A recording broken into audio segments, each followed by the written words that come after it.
As you talk to your friends, just depending on, where they're at, you say one wrong word and they're all over you. How could that be your attitude? Where you're getting your information? I mean, we are a nation divided. I mean, from one neighborhood to, from county to county, state to state, across this country, we're all seeing this very differently. And it's starting to look like this in the news. What is wrong with people? Stay at home. The virus just isn't nearly as deadly as we thought it was. Most Americans continue to believe that shelter in place is the right policy. If we don't lock down the nation for the seasonal flu, why should it be locked down for a virus that may be significantly less dangerous? There's a concerted effort on the part of influential people at the cable network that we at All In call Trump TV right now to peddle dangerous misinformation about the coronavirus. Growing evidence that lockdowns are doing little to help stop the spread of the disease. Doctors in the UK say the data we have so far has proven incorrect and that the death rate is much lower. History will record that Donald Trump failed miserably on testing. His administration failed miserably on testing, and it left us lurching through the dark. Well, some experts say we need to do 20 million tests a day. Oh, that's realistic. We're doing roughly 120,000 tests a day right now, more than any country on earth. The virus has still killed nearly 60,000 Americans, roughly as many as we lost in the entire Vietnam War. 61,000, directly on par with the seasonal flu. Do you want a haircut? You want to go play golf? You're concerned about? Of course you're concerned about your business. Tell the president that. And you're out there with guns, with weapons strapped to your chest, saying, "Oh, you want to get you're fighting against the people who are telling you to stay at home, trying to save your lives. You're upset with those people." They want to keep us away from churches and synagogues. They want to make sure we don't go back to work. They don't get it. The president, to watch him in real time just lie like a 5-year-old child who's been caught doing something. He and his team have devoted day and night to helping America through this terrible time. They deserve gratitude. Instead, they get endless grief. And if you're so upset about it, you should be mad at the president. The desire to destroy Donald Trump by the Democratic Party is greater than it is to destroy the virus. Who the hell do you think you are? Has anyone else noticed this phenomenon? I mean, I know you had friends that you were in college with, and we were all sort of talking around the world, or just when you're walking around, that given the level of fear of the coronavirus, if you meet someone with gloves on and they got the mask and like, whoa, stay back, stay back, stay back. Have you noticed that you can pretty much, figure out what their political party affiliation is? I mean, it's really quite bizarre. I think this is the first virus in history that seems to have a party affiliation. Now, I say that, and I want to be clear, and I've said it before. I grew up a lifelong progressive liberal Democrat from Boulder, Colorado. I still consider myself an environmentalist. But at this point in the world and all the investigations I've done, I now consider myself, politically marooned. I'm agnostic. But looking at this back and forth, I know many of you didn't see that. You're either watching, Fox or OAN in a conservative perspective, which is asking a lot of questions about the numbers and saying, hold on a second, this looks like a flu. Whereas if you're only watching CNN and MSNBC and the more liberal channels, then you think we are all going to die, that the Black Plague has hit America and, it's Armageddon. So it's really phenomenal to watch this taking place. A newly leaked dossier compiled by the Five Eyes Intelligence Alliance makes clear that China lied about the fact that the virus could be transmitted from human to human. It also refused to help other nations in their task of developing vaccines, as well as made whistleblowers disappear. Upon these revelations, China has come under fire also for suppressing the scale of its early outbreak, and in doing so, wasting much-needed time that could allow other nations to come up with their own contingency plans before the virus was brought to their shores.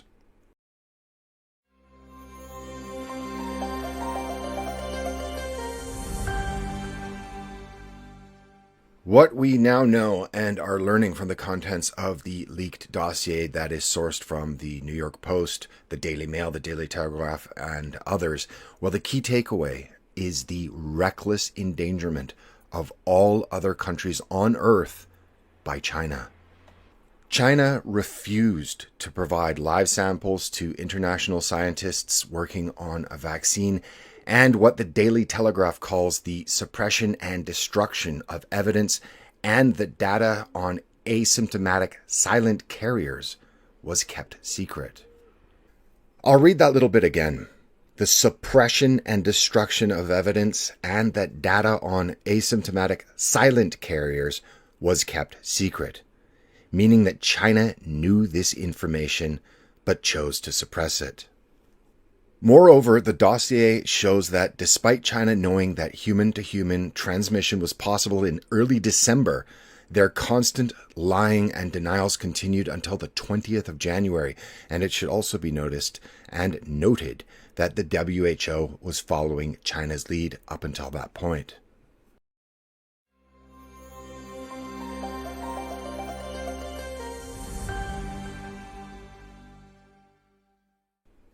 And now, the leaked dossier doesn't reach any kind of conclusions on whether the COVID-19 is either natural or engineered in origin. It does, however, include information on a study conducted in February 2020 by the South China University of Technology, which suggested the killer coronavirus probably originated from the laboratory in Wuhan. This here is a tweet from John Roberts, Fox News' chief White House correspondent, and it states that a senior intelligence source told him there is agreement among most of the 17 intelligence agencies that COVID-19 originated in the Wuhan lab. The source did stress, that's me, the source stressed that the release is believed to be a mistake and was not intentional. And before we go any further, I'd just like to point out that this connection with the Wuhan lab was first published on Zero Hedge in January. It should also be added that a hit piece published by the Antifa-leaning tabloid BuzzFeed that called any such connection a conspiracy theory in nature earned Zero Hedge a permanent ban on Twitter. It should also be noted that I reached out to the author of the said hit piece to see if any kind of correction, retraction, or even a simple apology was forthcoming for their false reporting and fake news created to smear Zero Hedge. At the time of publishing, there has been no response. And it should also be noted that the author, Mr. Broderick, is also well known on Twitter for his questionable posts as they relate to children.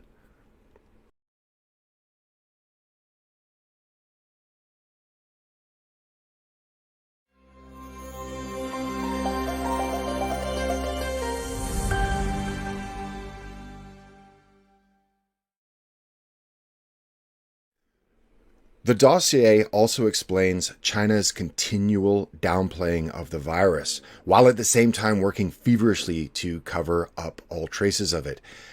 Given the extent of the PRC's lies, obfuscations, and angry refusal to allow any investigation into the origin of the outbreak, evidence of the cover-up is beginning to mount, especially of the disappearance of citizen journalists, scientists, and doctors that were vocal critics of the regime and its handling of the crisis.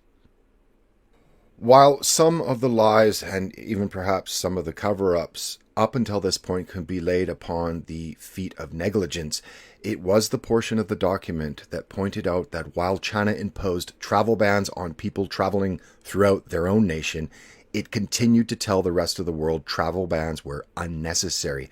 And this is the part that is much more sinister in nature. China knew that they had a deadly outbreak on their hands. They knew that it was transmittable from human to human. They knew that it was indeed dangerous and went about a program of destruction of evidence of the virus from genomic studies and their laboratories, bleaching of wildlife market stalls, along with the refusal to provide live virus samples to international scientists working on a vaccine, and then outright lock down millions of their own citizens. It then went about silencing whistleblowers and dissenting voices, while at the very same time outwardly playing down the need for other countries to impose their own travel bans, while Beijing officials were simultaneously quarantining Wuhan's 11 million citizens. But whether by absolute negligence or with malicious intent, the dossier does not say. Now, this is the sinister part. What the document does say is that, quote, millions of people leave Wuhan after the outbreak and before Beijing locks down the city on January 23rd. Thousands fly overseas. Throughout February, Beijing presses the US, Italy, India, Australia, Southeast Asian neighbors, and others not to protect themselves via travel restrictions, even as the PRC imposes severe restrictions at home. Closed quote. Again, this information on the dossier comes to us via The Telegraph.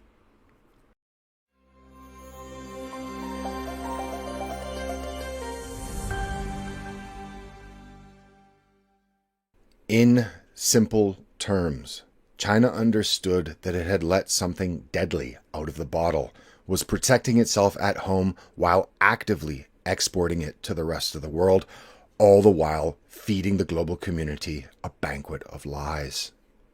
While it's too early to say, I do believe that these revelations, when the dust settles, will have a profound effect on the relationship that communist power has with the rest of the world and the West in particular.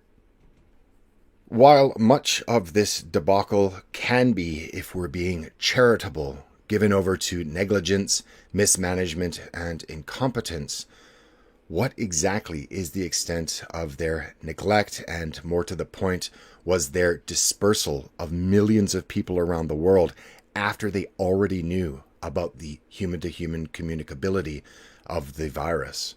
When does this negligence become malicious?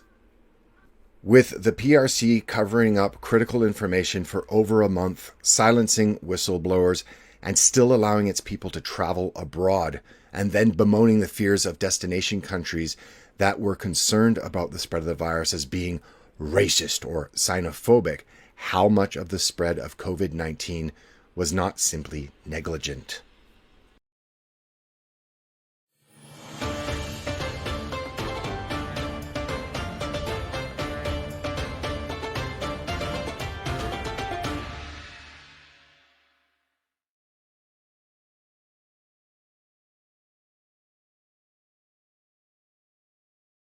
Japan, it would seem, has already made up its mind and has included in its pandemic stimulus budget 240 billion yen, or about $2.2 billion, to help companies repatriate factories and move production out of China. According to Bloomberg, there has been renewed talk of Japanese firms reducing their reliance on China as a manufacturing base. The government's panel on future investment last month discussed the need for manufacturing of high added value products to be shifted back to Japan and for production of other goods to be diversified across Southeast Asia. While Japan has already responded to the economic disaster visited upon the world during the current outbreak, China, on the other hand, has been using this time, while most of the world is preoccupied internally with the pandemic, to flex its muscles in the South China Sea.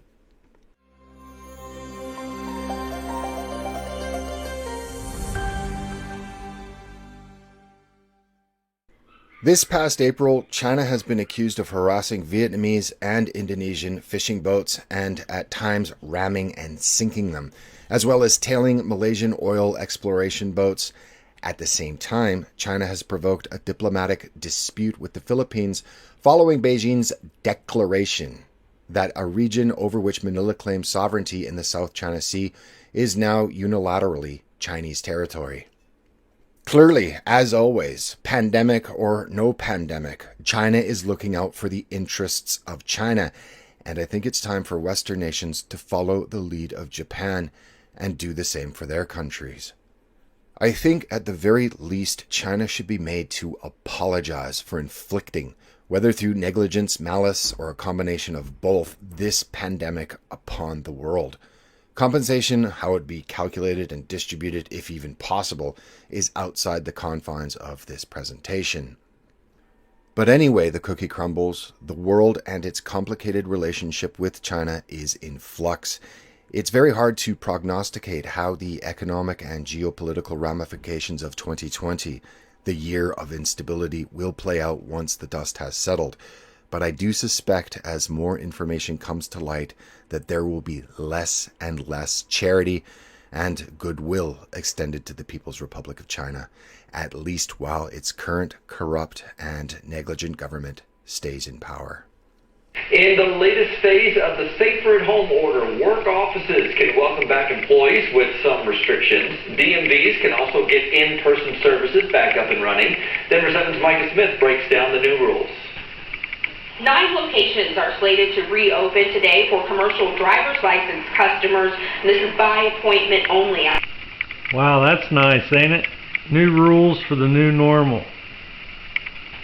Great.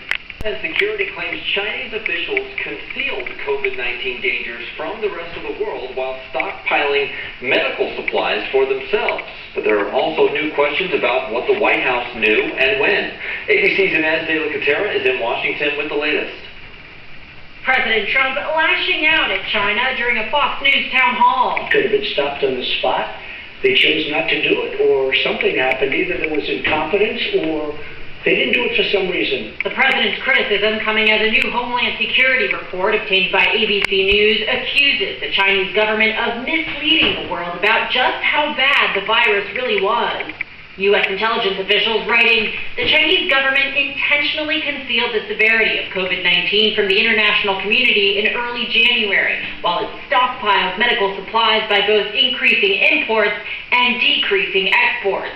Those medical supplies including things like face masks, gloves, ventilators, and other life-saving equipment. After praising China's response to the outbreak early on, President Trump now telling Fox News China could have stopped the outbreak, but didn't. They made a mistake. They tried to cover it. They tried to put it out. It's like a fire. As the director of national intelligence says, COVID-19's origins are still under investigation and that intelligence officials have reached no conclusion. The president's own infectious disease expert stating last month that research indicates the virus came from bats. A group of highly qualified evolutionary virologists looked at the sequences there and the sequences in bats as they evolved. And the mutations that it took to get to the point where it is now is totally consistent with a jump of a species from an animal to a human. President Trump also said that his administration will present evidence of China's involvement in the coronavirus's spread at the right time. Inez de la Cotera, ABC News, Washington. Health experts are optimistic about coronavirus vaccine trials happening around the world. Right now, there are 8 human trials taking place. President Trump says a vaccine could be readily available by the end of the year. I just want to get a vaccine that works. I really don't care. If it's another country, I'll take my hat off to them. One of the most promising vaccine trials is happening at Oxford University in England. Researchers say we'll know soon about their vaccine's effectiveness. We're pretty sure we'll get a signal by June about whether this works or not. Researchers expect we will need an annual vaccination for COVID-19, much like we do with the flu. More Colorado cities are requiring face masks in public. This morning, the city of Aurora asked Tri-County Health to require face coverings in public to join Denver and many other metro cities. And today, Costco will require masks for its customers and employees. Denver 7's Nicole Brady shows us how it will help protect everyone in the store. Costco is also returning to normal operating hours today after being on some reduced hours the last several weeks. So more people could be shopping here, and that is one reason Costco says everyone inside must now wear a mask. Those masks have to cover both your nose and your mouth. Those under 2 years old or with conditions that prevent them from wearing a mask are exempt. Costco will also have senior hours at some locations Monday through Friday from 9 a.m. to 10 a.m. The mask requirement is designed to protect both customers and workers. Last week, a University of California epidemiologist said the cashier counter is the most dangerous place to work in retail because those workers are more exposed to the public. Costco's not the only place where you'll be required to wear a mask. Both Larimer County and Fort Collins have issued public health orders requiring masks starting today. And in Denver, a mask mandate will take effect on Wednesday. Masks have still been a bit controversial because studies have shown mixed results as to how effective they are. However, the CDC says that wearing masks and the other things we're doing, like social distancing, can help prevent the spread of COVID-19. Polls have shown over the last several weeks an uptick in the number of Americans reporting that they are wearing masks as this becomes part of our new normal. Nicole Brady, Denver 7. And DIA is also requiring all travelers to wear masks. Those new rules will go into effect starting Wednesday and will last until further notice. All employees have also been instructed to do the same. The federal government says a third round of small business loans could be necessary as demand for help continues to rise. Over the weekend, we received numbers on how many small businesses filed for loans here in Colorado. More than 46,000 loans were approved, totaling more than $3 billion in funding. Since the Paycheck Protection Program started, more than $500 billion have been handed out across the country. The death toll from COVID-19 has been too low. I used to say 65,000, and now I'm saying 80 or 90, and it goes up, and it goes up rapidly. But it's still going to be, no matter how you look at it, at the very lower end of the plane if we did the shutdown. Coming up, a possible link between strokes and the coronavirus, the new warning from doctors about the risk. Neurologists are trying to figure out if there's a link between the coronavirus and strokes. A handful of people under 50 who unexpectedly had large strokes also tested positive for COVID-19. Breaking news tonight, the next push to reopen more than half the country to loosen restrictions tomorrow as demonstrators demand states move even faster. The new pushback to the protests. It's devastatingly worrisome to me personally. And why some areas are now reversing their face mask orders. Is it getting worse? The deadliest 24 hours in America yet. The state's now seeing cases surge, and the hospital that says it was their worst day ever. War of words, the Trump administration ramping up its accusations against China. I can tell you that there is a significant amount of evidence that this came from that laboratory in Wuhan. The U.S. now threatening to retaliate. Rate. In a 24-hour period going into this weekend, this country saw the highest daily death toll yet, with death rates increasing in places outside the New York area. We're covering many parts of the story tonight, and we begin with Blaine Alexander in Atlanta. The race to reopen is heating up, with warm weekend weather drawing people out of their homes in droves and more protests sweeping the country. Open up our states! Tomorrow, a new wave of states will open their doors. They're eager to get back to work. They're excited. Starting Monday, more than half the country, 32 states, will be at least partially open for business. Among the latest, Arizona, Florida, Indiana, and Missouri all reopening tomorrow. Both Washington and Kentucky set to join in about a week. I'm glad to get people back to work. Beaches in Clearwater, Florida will open their shores Monday. That's good news for Clear Sky Cafe. The tables are about 8 feet apart. We're doing single-use menus. But it's not just a flip of the switch, says Governor Ron DeSantis. Tomorrow's just one step. It's certainly not the Florida that we had in February. Restaurants and stores can only open at half capacity, and Miami-Dade, Broward, and Palm Beach counties will remain closed despite protests. We need to pay our bills. We have mortgages. We have family to feed. Elsewhere, just because states are reopening does not mean stores are following suit. At this salon in Phoenix, Bryn Dubin says she desperately misses work, but the risk is not worth it. I know that I still owe rent and I have no money coming in. Why aren't we listening to the doctors and the scientists that are telling us that it's not safe? Why put yourself at risk and put your clients at risk? With the federal guidelines for social distancing officially expired, the call to reopen is growing louder. Give us our freedoms back! Protesters sweeping Massachusetts, Maine, and Illinois, many without masks, raising new concerns. It's devastatingly worrisome to me personally because if they go home and infect their grandmother or their grandfather, they will feel guilty for the rest of our lives. So we need to protect each other at the same time we're voicing our discontent. It comes as Ohio's governor is forced to make an about-face, reversing his order requiring customers to wear masks inside stores, saying some residents found it offensive. It became clear to me that that was just a bridge too far, that people were not going to accept the government telling them what to do. Same in Stillwater, Oklahoma, where some employees faced physical threats from shoppers who did not want to cover their faces. And with the nation's parks becoming more populated, some states are cracking down. Massachusetts closing at least 5 parks that were too crowded, same in Connecticut, as some reached capacity. And in the nation's capital, where the city is still under a stay-at-home order, it's back to work for some on Capitol Hill. The Senate back in session Monday as the House remains in recess. And Blaine joins us now from Atlanta. Blaine, another big change starting tomorrow. More shopping malls will be open. Yeah, Kate, that's right. As of tomorrow, in fact, Simon Property Group is opening 36 malls nearly across the country, including Phipps Plaza here in Atlanta. That makes nearly 70 that will be open by the end of the week. But just because malls are opening their doors, that does not mean that the stores inside are doing the same thing. Kate. Blaine Alexander in Atlanta for us. Thank you. How exactly and where this pandemic started is getting a closer look tonight. Today, one of the president's closest advisors placed blame squarely on a Chinese lab, but stopped short of providing any proof. Kelly O'Donnell reports from the White House. While science looks for a cure, U.S. intelligence pursues a different course, assessing China's culpability. A lot of things are happening with respect to China. We're not happy. Today, the Secretary of State accelerated the pressure. I can tell you that there is a significant amount of evidence that this came from that laboratory in Wuhan. Giving theories new oxygen. The president was pressed to explain what evidence ties the outbreak to the Chinese lab, but held back. I can't tell you that. I'm not allowed to tell you that. Some consensus, but many questions. The director of national intelligence contends COVID-19 virus was not man-made or genetically modified, so not considered a biological weapon.